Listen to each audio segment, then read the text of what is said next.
Fellas. Hey, crazy, ain't it? Another upload from Slide. Oh my gosh, this must be a great weekend. We got mom walks with a dead 3-year-old in the stroller. I don't even know how to feel. Let's just watch. Baby was He had bruises from head to toe. he was just limp. He's gonna be under arrest right now. I get him in trouble. I have nothing. I have no support. I have nobody. What are you protecting? What happened? I was gonna be next. After years in foster care, a 3-year-old boy is reunited with his mother, only to suffer a horrific accident just 3 months later. But the truth is written on his small body, and it paints a far darker picture than anyone has been led to believe. Robert told her to stick to the story or you'll never see it again. Just hold on, Pops. Just hold on, Pops. The following is based on official police records, and most of the footage has never been seen before until now. At 3:20 p.m., June 14, 2023, dispatchers in Cleveland, Ohio receive an urgent call to 911. Cleveland EMS with the address to the emergency. Yes, we need some paramedic here on 79th and Euclid here, and I believe this Gordon Square. Is this at the Family Dollar? Stop breathing. I guess he fell at a park, a water park. She's been... Officers with the Cleveland Division of Police arrive on scene, where paramedics have already begun life-saving efforts on 3-year-old Curtis Witcher, who is still unresponsive.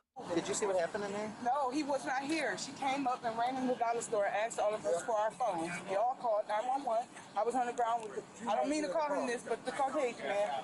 He was giving them air, and I was trying to search for his pulse. He did not have a pulse since he got here. I mean, what happened to the baby, though? We don't know. She said he fell. Yeah, she in the fan. I'm sure She had 2 kids with her, a double They said, stroller. are they going to take him to the hospital? Yeah, we're going right now. Okay, but do you know if he has a pulse yet, at least? We want to talk to her. She said in the back of the van. And she's pregnant, too. Yeah. You guys are going to Rainbow Babies? Okay, we'll see you at the hospital. With the mother in distress, the officer instead heads inside to speak with a store employee in the hopes of getting more information. She says she was at a water park somewhere and her baby fell. She came in here and asked me if I would call 911. She said that nobody would call 911 for her. I don't know where it happened, but when she got here, the baby was unconscious. He also learns the mother had a second child with her, and they both arrived in a double stroller. The one that's in the ambulance, the one that's, was perfectly fine was back here. Yeah, okay. So when me and the white guy came outside, he just straight unstrapped him and took him out and laid him on the ground. And gave him CPR until you guys got here. Shout out to that white guy, though. Real talk. Shout out to that white guy. He was just limp. Backup arrives and quickly gets caught up to speed. Okay, so mom's right here in this white van. Ron's in the back of there. They've got a 3-year-old. They're working on him. I don't think she's not conscious, not breathing. They're doing CPR right now. I don't Do we know the circumstances?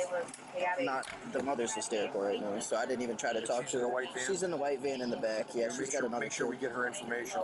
Yeah, Please. The mother is identified as 30-year-old Tamika Eggleton, and she's transported along with both children, 3-year-old Curtis and 1-year-old John, to Rainbow Babies and Children's Hospital. I don't know them. Meanwhile, officers attempt to figure out where Curtis may have suffered the fall, but hit a dead end. she said this happened at a water park. Is there like an outdoor kids That's pool what or I'm saying. something? Not that I know of what kind of sprinkle machine would be over here. I'm sorry. I Because if it is, she's walking. No. She came in here with the kid already injured. With no water parks nearby, officers radio their colleagues at the hospital, hoping they can ask the mom for a specific location. Very hard to get any information from her right now. She's crying.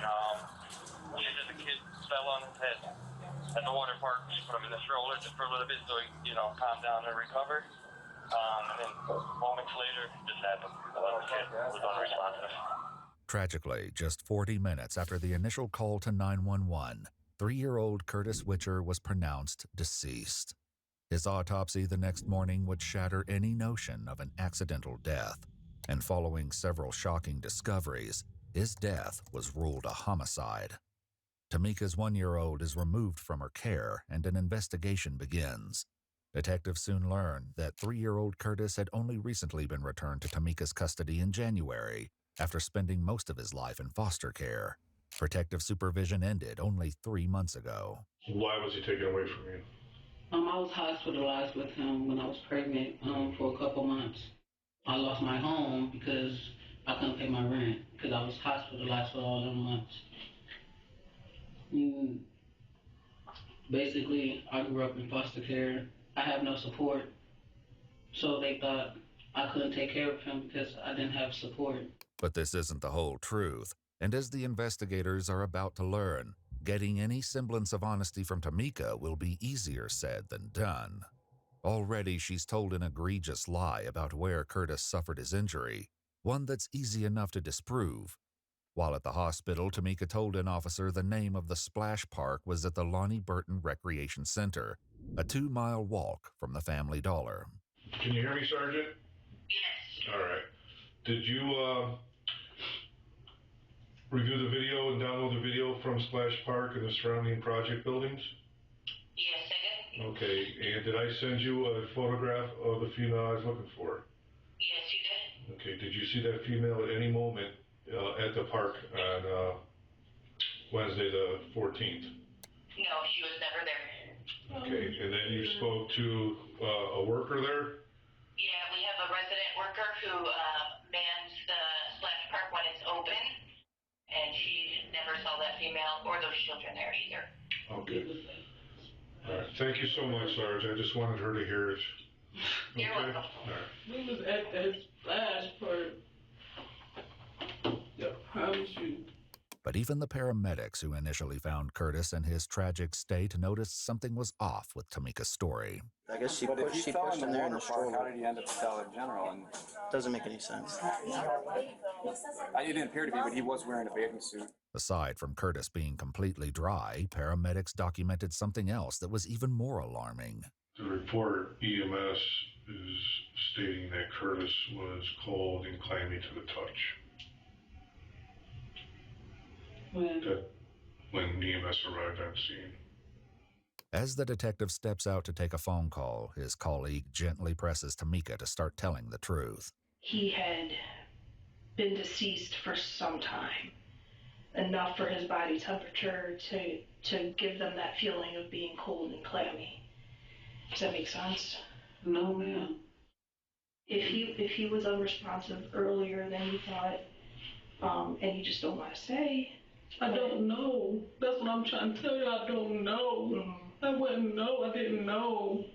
But he's with you, so. Yes, when he was in the stroller, thought he was asleep. Both of my kids was asleep. They do this every time I put them in the stroller and we take a long walk. They will fall asleep. I'm thinking my baby is asleep. I'm not thinking my baby's dead or none of that. I'm not thinking like that. When he returns, the detective shares a disturbing detail from Curtis's autopsy, one that sets Tamika on a defensive path. He actually had marks across here, and they were like almost like whip marks, okay? And they called pattern, so it was consistent all through his midsection. Okay, bad enough where even the tip of his penis is damaged. Unsettling as it is, the worst details are still to come. I don't whoop, sir. Right-handed. I don't whoop my kids. Then who does? Robert chastises them. Well, not them, but Robert chastises them. I don't whoop my kids. Robert is the father of 3-year-old Curtis, as well as the 1-year-old and Tamika's unborn child. Describe that then. What's he do? Like he'll pop them, or like he'll punch them, or not like, not with a lot of force, or he'll hit him in his thighs, if he pee on himself, he'll chastise. Investigators later sat down with Robert in an effort to confirm her claims, but by his account, Tamika is solely responsible for discipline, as he doesn't live with her and is rarely around the children. So you don't know what her form of discipline is? In my eyes, put him in the corner, don't give him no snacks. That's what she presents to me. I don't whoop my kids. I do. You stand in the corner. That is my punishments because I know how it feels to get beat. Punishments is standing in the corner. I've never whooped my kids. I don't pop my kids. I don't whoop my kids. I don't do none of that. She would want me to pop him when he pee on himself. She wants you? She want, like you say, you gonna whoop him, but you don't. Tamika claims that 3-year-old Curtis often wet himself and peed in his bed during the night, something that made Robert particularly angry. Does Robert put his hands on you? Yes. How physical does that get? Bad. One time, he gave me a black eye. I had to cover it up because I didn't want them to take John John. I'm stupid and I stayed, but he's all I had. During one It's sad, bro, because she said she was in foster care, so she never really experienced genuine love. So what dude showed her, and they just say he's the father of all 3 of her kids, I think. But what dude showed her was probably the only lick of love she's ever had, bro, and it's fucking sad. supervised visit in February, just 4 months earlier, Tamika reported to a caseworker that Robert had been abusing her for months and struck Curtis after he urinated on himself. Robert, however, denied any abuse at the time and said that he would stay away from Tamika. He's all I have. He's all I have, and if I get him in trouble, I have nothing. I have no support. I have nobody. Literally, I have nobody. What are you protecting? What happened? Are you willing to go to prison for the rest of your life for Robert? No. There's no protecting anyone at this point. We need to know. That's what I'm telling you. I'm telling you what I know. The more you continue down this path of trying to cover something, you're going to separate yourself from the child that you have now, and you're going to separate yourself from the child that you're carrying. Finally, Tamika begins to open up to the detectives, sharing what happened on the morning of Curtis's death. Robert gets up before me. That's when I had woke up and I'm like, it's still dark outside. Like, what is he crying for? You know, he's like, oh, I just whooped him because he just peed through the bed. And if y'all go to my house, y'all will see in his drawers, the same drawers that he had on when he went to sleep is sitting in my bathroom on the floor, pissy. His whole bed is still pissy, and that's in the living room. Though not on the bathroom floor, crime scene investigators do locate a pair of stained children's underwear in Tamika's apartment bathtub. He wasn't himself that morning. After he whooped him, Robert, he wasn't himself. He was coughing. He wasn't himself. He didn't want to eat. He didn't want to drink nothing. I made his favorite food. He didn't even want to eat the pizza. That's still, if y'all go to my house, I even wrapped it up in aluminum foil, put it in a plastic bag. We was gonna eat it when we got home.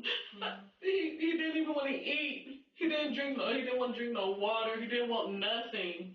He didn't want anything. So be okay. He probably just not on it. He not feeling good. That's what I'm thinking. You know, I'm not thinking, you know, he about to die or none of that. I'm not thinking none of that. He said that his chest was hurting from his dad whooping him. And when I confronted Robert about it, I was gonna be next. Oh I'm my so sorry. God! I should have never let him whoop him. I didn't know. I didn't know how severe it was. This is like really some of the saddest shit I've heard in a while. Like, it's just sad, bro. It's just sad as fuck. The detective moves closer to Tamika, offering her comfort as she urges her to own up to an earlier lie. So you never went to this flashback? No, that was the story he told me to tell because he didn't. Who told you to tell? Robert. Robert told me to say that. Robert, I don't want to get hurt anymore. Why would Robert tell you to say you took them to the park?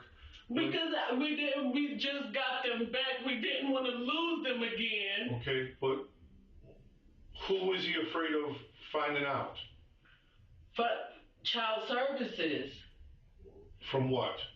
Okay, Robert wasn't even supposed to be around them. Okay. At all. They didn't want Robert around the kids at all because he was beating on me. They didn't want him around them, but I was still allowing him because that's their dad. Yeah. Robert has yet to hear any of Tamika's allegations against him. When asked, he openly admits that despite promising to stay away from Tamika, he spent the night with her on the eve of Curtis's murder. But by his account, Curtis was fine and unharmed when he left for work early the following morning, where he remained all day until receiving the tragic news of his son's death over the phone. Still, investigators act on Tamika's claims, not realizing the story they've been told is about to take a much darker turn.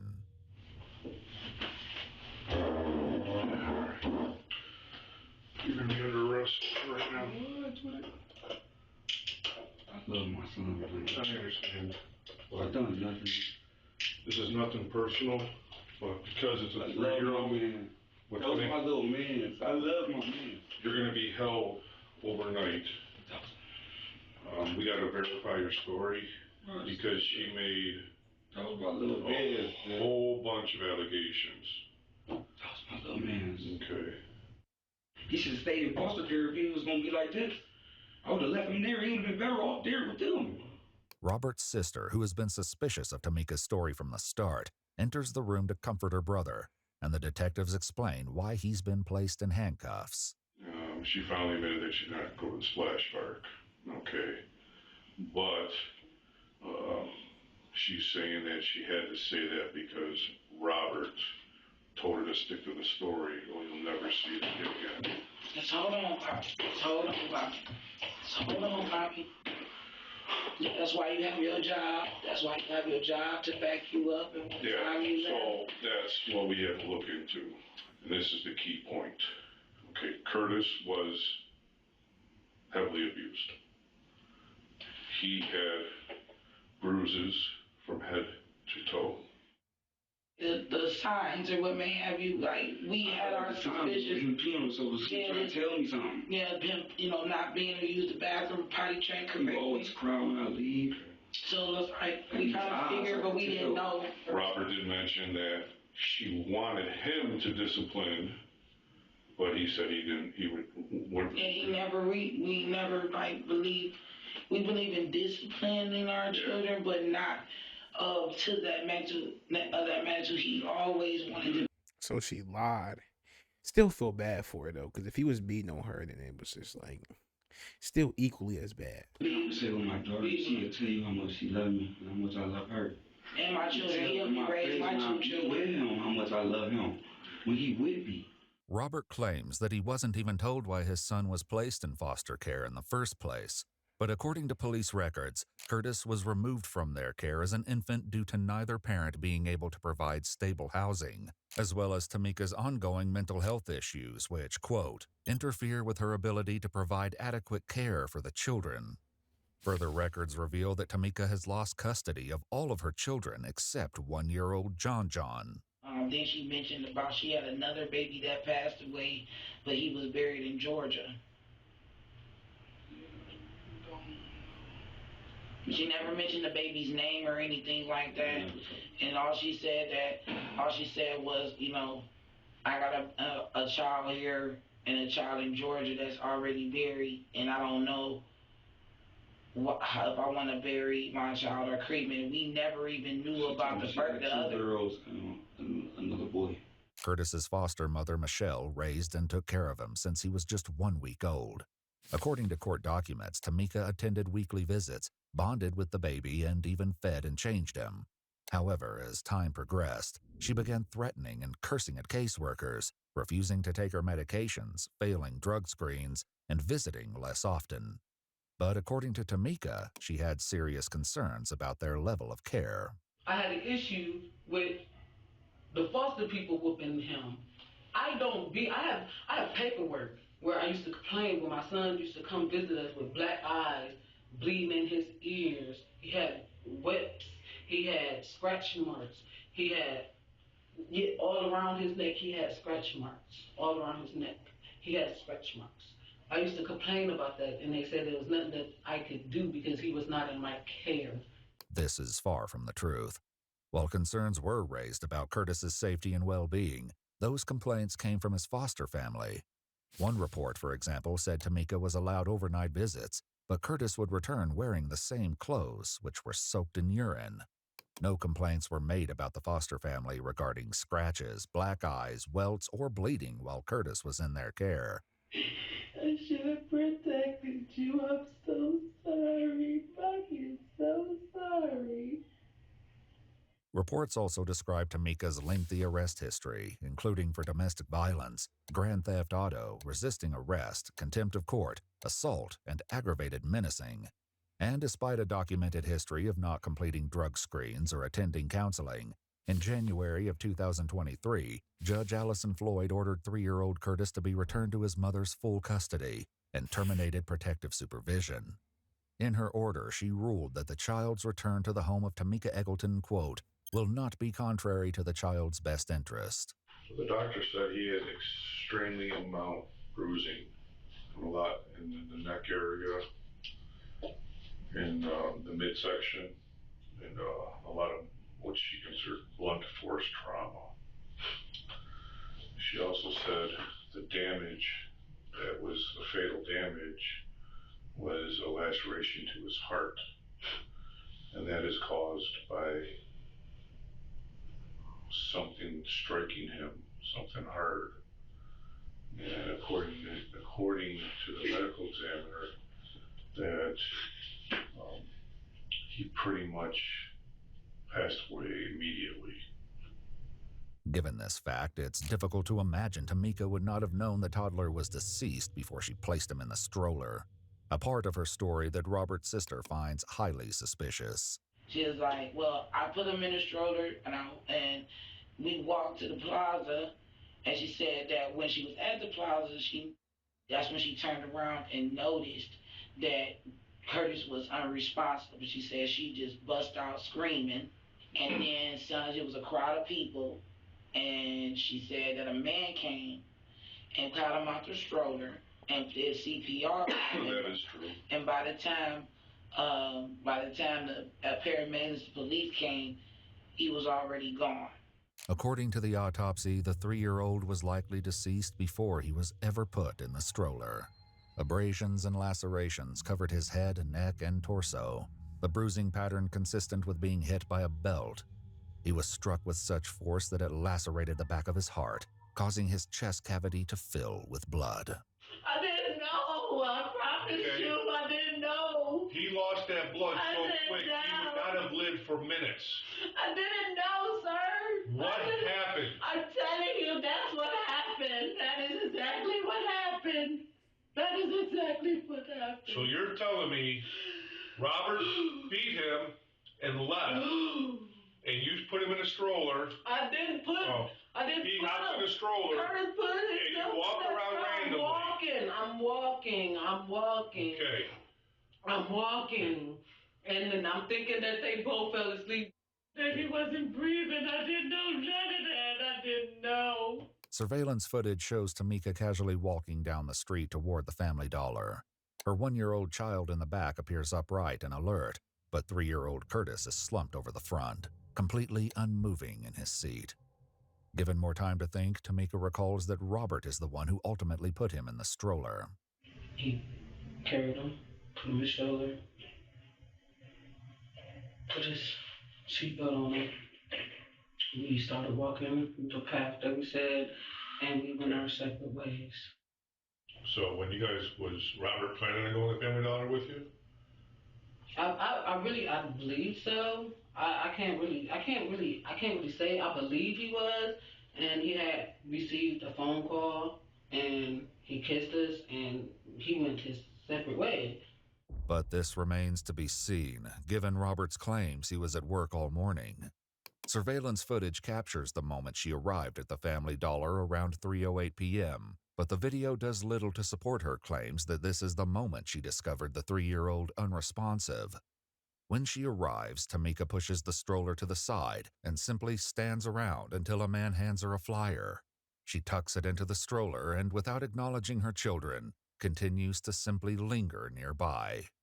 Finally, she peeks into the store but doesn't appear to ask anyone for help before closing the door. Then, without ever once touching Curtis, checking for a pulse, or attempting to wake him, she heads inside and asks for a phone to dial 911. Only now does the gathering crowd realize the toddler is pale and unresponsive.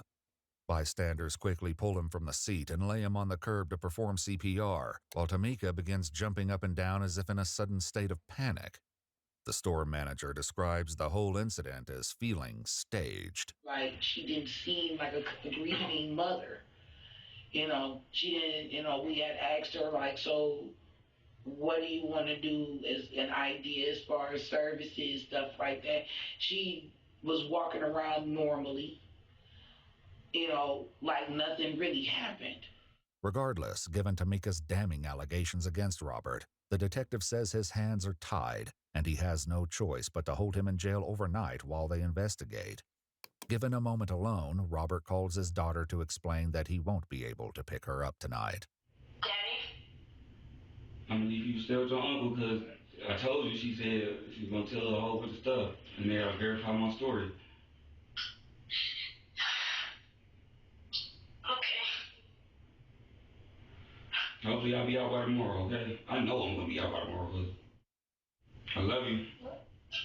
Too. I love you more. No, I love you more. No, I love you more. I'll see you tomorrow, okay? Okay. He then talks to his daughter's mother, who speaks out in protest once she learns that Robert will be going to jail. You can't put somebody in jail without they can't do that. Like, what the are they? Okay, first of all, she doesn't know what the fuck she's talking about, right? She doesn't know. Like, shut up, bitch. I'm just saying. Oh my God, because I'm trying to get work, and at this point, I'm ready to come up there because that doesn't sound like something that should be happening, Bobby. And you trying to grieve your son, and they trying to put you in a jail cell to collaborate this and collaborate that. And I understand, but it just don't seem like proper protocol when you got somebody to say that I was at this place at that time. That's your story. You been with saying was a baby. Ain't nothing ever happened to my child. Still, they're told there's nothing anyone can do but wait for the evidence to come to light. No, I love you, Bobby. I love you. You're going to take care of this. We're going to get through this. I'll see you tomorrow, okay? Okay. Investigators would later confirm that Robert got on a bus to work as early as 8:19 a.m., nearly 7 hours before Tamika would begin her walk to Family Dollar. Time cards and surveillance would prove he remained at work until he received the call about his son.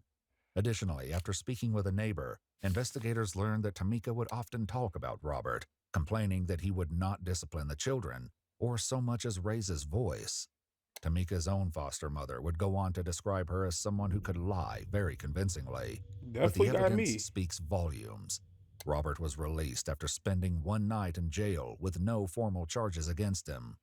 In a devastating discovery, Curtis's autopsy revealed evidence that he had been beaten repeatedly in the months leading up to his death, a reality that cut deepest for his foster mother, Michelle.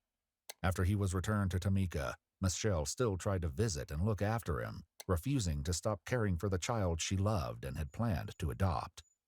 5 days following the murder of 3-year-old Curtis Witcher, 30-year-old Tamika Eggleton was arrested and later indicted on 1 count of aggravated murder, 2 counts of murder, 1 count of felonious assault, and 1 count of endangering children.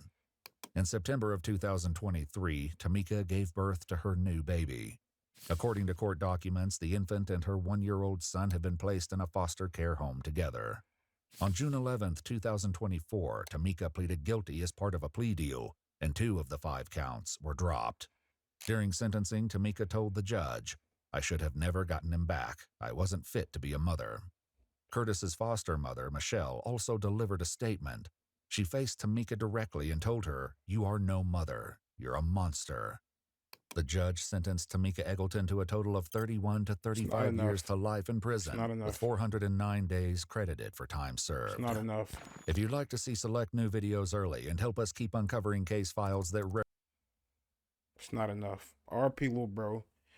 She's dead ass wrong for lying on little Robert, little Bobby like that. Like, that's not cool. I don't know what you thought it was. It's not cool. I hope they slime you out. Real talk. Next video.